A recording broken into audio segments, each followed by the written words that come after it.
بسم اللہ الرحمن الرحیم۔ السلام علیکم، میں ہوں نواز رضا آپ کے ساتھ۔ 50 سال کوچے صحافت میں گزارنے کے بعد میں نے یوٹیوب چینل شروع کیا ہے جس کا نام ہے نواز رضا کے ساتھ۔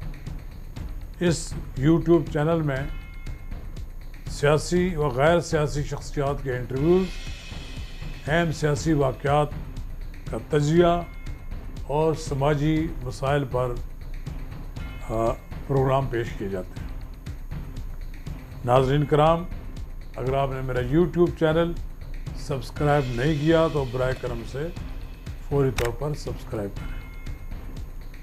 آج ہم آپ کے ساتھ بات کریں گے چیف الیکشن کمشنر کے خلاف حکومت پاکستان کی جارحانہ کوششیں، جارحانہ رویہ۔ وہ ہر قیمت پر چیف الیکشن کمشنر کو الیکشن کمیشن سے نکالنا چاہتے ہیں کہ وہی چیف الیکشن کمشنر ہیں وہ جناب عمران خان اور اپوزیشن کی مشاورت سے آئے ہیں، انتہائی شاندار کیریئر کے مالک، لیکن حکومت کے ٹاؤٹ نہیں ہے۔ حکومت کے طے کردہ ایجنڈے کو مطابق کام نہیں کر رہے۔ وہ ایک آئینی ادارے کے سربراہ ہیں راجہ سکندر، وہ آئین کو پیش نظر رکھ کر بات کر رہے ہیں۔ الیکشن کمیشن آف پاکستان نے یہ جو الیکٹرانک ووٹنگ مشین ہے اس کو مسترد کر چکا ہے اور اس پر اپنے تحفظات کا اظہار کر چکے ہیں، لیکن موجودہ حکومت ہر قیمت پر الیکٹرانک ووٹنگ مشین کے ذریعے انتخاب کرانے پر تلی ہوئی ہے۔ دنیا کے بیشتر ممالک نے اس مشین کو قبول نہیں کیا ہے۔ یہ مسئلہ سینٹ کی مجلس قائمہ برائے پارلیمانی امور میں بھی آیا ہے، تو وہاں پر انتخابات میں الیکٹرانک ووٹنگ مشین کے استعمال سے متعلق ترمیم مسترد کر دی گئی۔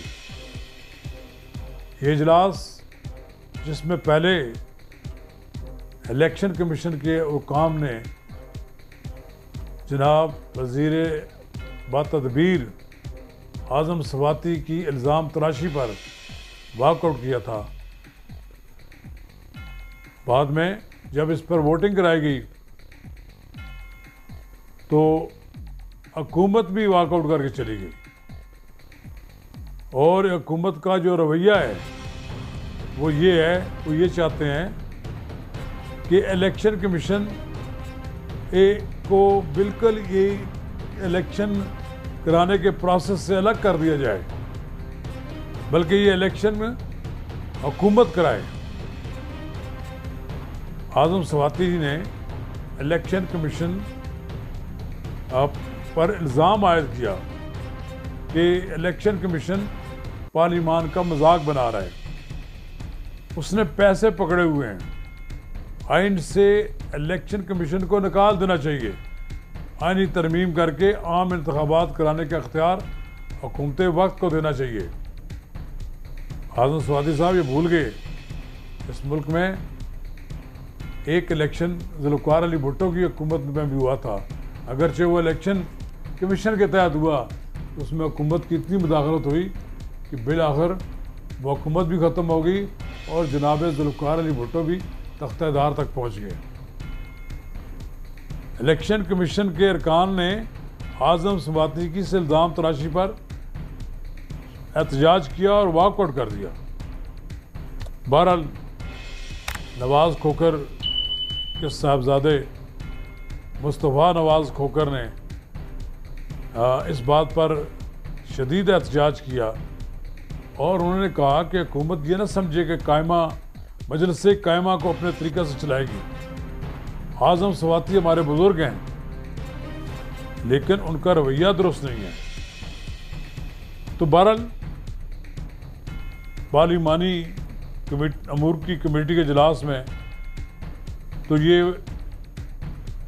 ترمیم تو نامنظور ہو گئی ہے۔ اب دیکھتے ہیں آگے کیا ہوتا ہے۔ بابر اعوان نے بڑی دلائل دیے کہ الیکشن کمیشن کا کام صاف، شفاف اور غیر جانبدار الیکشن کرانا ہے، لیکن اور 2014 میں سپریم کورٹ نے الیکشن کمیشن کو اوورسیز پاکستانیز کو ووٹ دینے کا حق دیا ہے۔ بھائی کون کہتا ہے کہ اوورسیز پاکستانیز کو ووٹ کا حق نہ دیا جائے؟ اس کے لیے کوئی ایسا طریقہ کار اختیار کیا جائے کہ یہ ووٹ ڈالی جائے وہ سیکرٹ رہے اور وہ ووٹ کسی غلط آدمی کو نہ دے دی جائے، یعنی کہ ووٹ وہ آئے کسی اور کو ڈالی جائے، پتہ لگا بعد میں کسی اور کے کھاتے میں ڈل گئے۔ اس کا انتظام ہونا چاہیے۔ یہ جو مشین ہے اس کے ذریعے اس بات کی شناخت ہونی چاہیے کہ یہ ووٹ کس کو ڈالا، کون ڈالنے آیا ہے، لیکن جو ووٹ ڈالا جائے وہ سیکرٹ ہونا چاہیے۔ لیکن جب اس مشین میں ووٹ ڈالیں گے تو آپ جس کے حق میں ڈالا ہوا ووٹ بھی دوسرے کے کھاتے میں ڈال سکتے ہیں۔ یہ اس وقت جو پیچھے لگی ہوئی ہے حکومت کی ہر قیمت پر الیکشن کمیشن کو رگڑا دے، اور وہ اب تو ہم نے سنا ہے کہ حکومتی سطح پر ایسے اجلاس بھی منعقد ہوئے ہیں کہ چیف الیکشن کمیشن کو ہٹانے کے لیے سپریم جوڈیشل کونسل میں رجوع کیا جائے۔ تو شوق بھی پورا کر لیں۔ کس طرح ان کو ہٹائیں گے آپ؟ کسی صورت میں بھی چیف جسٹس کو حکومت نہیں ہٹا سکتی، اس کے لیے سپریم جوڈیشل کونسل میں جانا پڑے گا اور وہاں دلائل دینے پڑیں گے۔ اس لیے میں سمجھتا ہوں کہ حکومت کو ناکامی ہوگی اور اسے ایسا کوئی گندا کھیل نہیں کھیلنا چاہیے۔ جہاں تک الیکشن کمیشن کا رویہ ہے وہ بالکل آئینی ہے اور وہ آئین کے اندر ہے۔ جناب فواد چودھری بھی کہتے ہیں کہ الیکشن کمیشن کا رویہ پارلیمانی استحقاق رکرانے کے مترادف ہے۔ بھائی الیکشن جس لوگوں نے کرانا ہے انہوں نے دیکھنا ہے کہ یہ الیکشن اس طرح شفاف کرایا جا سکتا ہے کہ نہیں، کیونکہ ذمہ داری تو ان پر عائد ہوگی۔ بہرحال وزیر اطلاعات بھی اپنا زور لگا لیں اور جناب وزیر سائنس اور ٹیکنالوجی بھی زور لگا لیں۔ ابھی تو فی الحال پارلیمان سے یہ منظور ہونے والا بل نہیں ہے، پھر جائے گا پارلیمنٹ کے مشترکہ اجلاس میں، وہاں دیکھی جائے گی۔ انتخابی اصلاحات کے نام پر الٹے سیدھے قانون بنائے جا رہے ہیں، یہ بات شاہد خان عباسی پاکستان مسلم لیگ نون کے سینئر نائب صدر نے کہی ہے۔ لگتا یہ ہے کہ الیکشن کمیشن کی اور حکومت کے ساتھ لڑائی بڑھتی جائے گی۔ سینیٹر اعظم سواتی کے بیان پر election commission chief election commissioner نے پیر کو اجلاس طلب کر لیا ہے۔ حکومت کو چاہیے کہ الیکشن کمیشن کو اتنا بااختیار بنا دے کہ جس طرح کے بھارت میں الیکشن کمیشن بااختیار ہے، آپ اس کے الیکشن کمیشن کے اختیارات میں مداخلت نہ کریں۔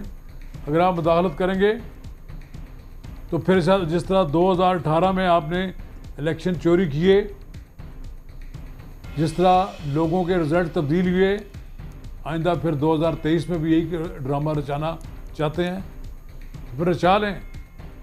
پھر آپ کی بار تو کوئی تحریک چلانے سے کوئی نہیں روک سکے گا، پھر نہ آپ کی حکومت چل سکے گی نہ حکومت بن سکے گی۔ اس لیے بہتر یہی ہے کہ شفاف انتخابات کرانے کے لیے، آزادانہ انتخابات کرانے کے لیے، اور جس پہ پوری قوم کا اعتماد ہو، اس کے لیے الیکشن کمیشن کو خود مختار، آزاد اور بااختیار رہنے دیجیے۔